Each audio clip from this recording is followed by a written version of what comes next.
Okay, next we have Iowa. Iowa's 2022 was a very weird season, 8-5. One of the best defenses in the country, one of the worst offenses in the country. We know all about it. Kirk Ferentz, the head coach there, and his son Brian holding on to his job as the offensive coordinator. Their over-under this year is set at 8.5.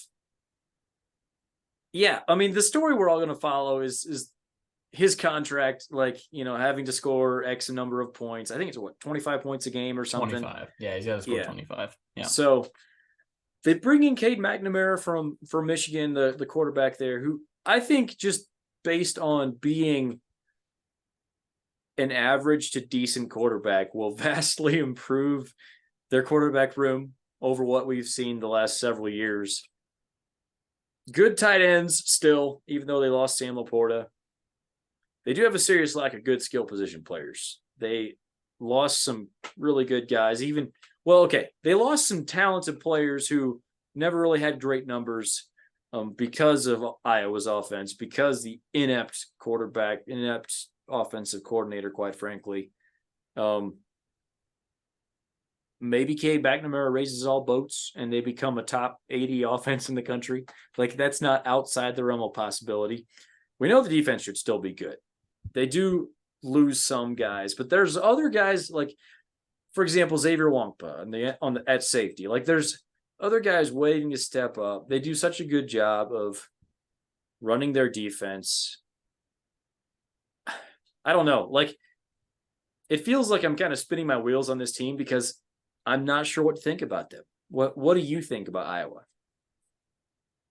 No, I'm at the same place. The defense will be really good, like it always is, and the offense, is still not going to be that great. We got excited about McNamara, and this is a huge upgrade. Maybe it is, but have you seen a really good quarterback combined with a really, really bad offensive coordinator? The quarterback still doesn't look very good in the games. No. The fact that I think maybe that Cade McNamara will be able to complete passes 7 yards downfield, though. So you're saying Spencer Petras just could not do that? Is that barely? No. Okay. Yeah. Well, did you watch him? No, too much, unfortunately. The fact that they did have to put a point total onto his contract was really interesting. I don't. Maybe that's and not a good point total, by the way. No, I know. I don't know. I don't know if that's done commonly. It probably is incentive wise, and in everyone's contract. But this was a wildly low one to put on there, and we know that we're gonna need some pick sixes, and yet wildly higher than they were last year. Right. Do pick sixes count for him? Yes. That's kind of what I do need to know. Safeties are always good. Iowa gets a lot of those. The number at 7.5 is. Hold on, let me check that. I believe I have 8.5. I need to check the updated numbers on that. I'm sorry. So with the schedule, so they go to Iowa State non-con. That's always going to be there, right?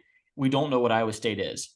Iowa kind of owns that rivalry. The number is 8.5, by the way. The number is 8.5. Ooh, yeah, that makes it harder for me. Yeah, I was definitely going to go over at 7.5. I think they go 8-4. I think losses at Penn State.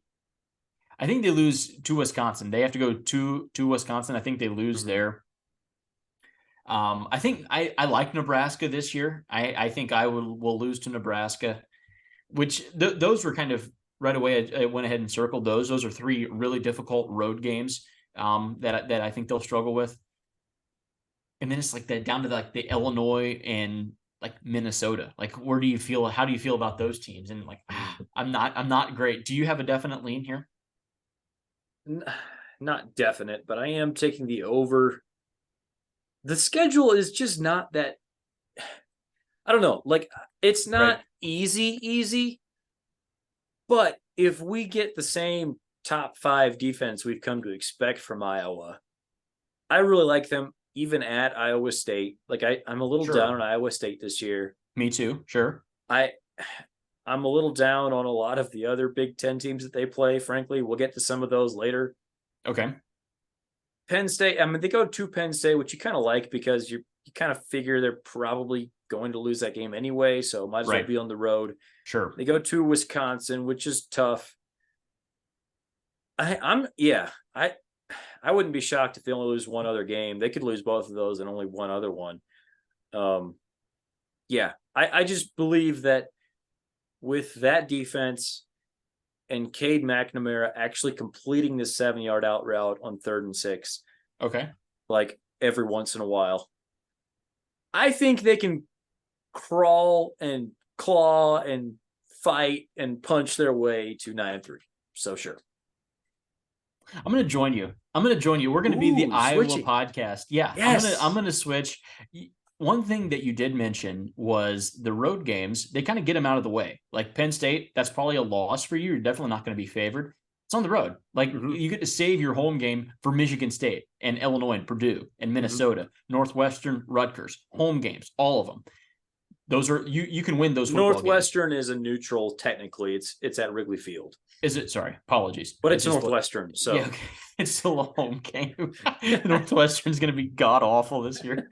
Oh my. Okay, over for Iowa. Yeah, I think they. What if they surprise us on offense? Like that could be a thing.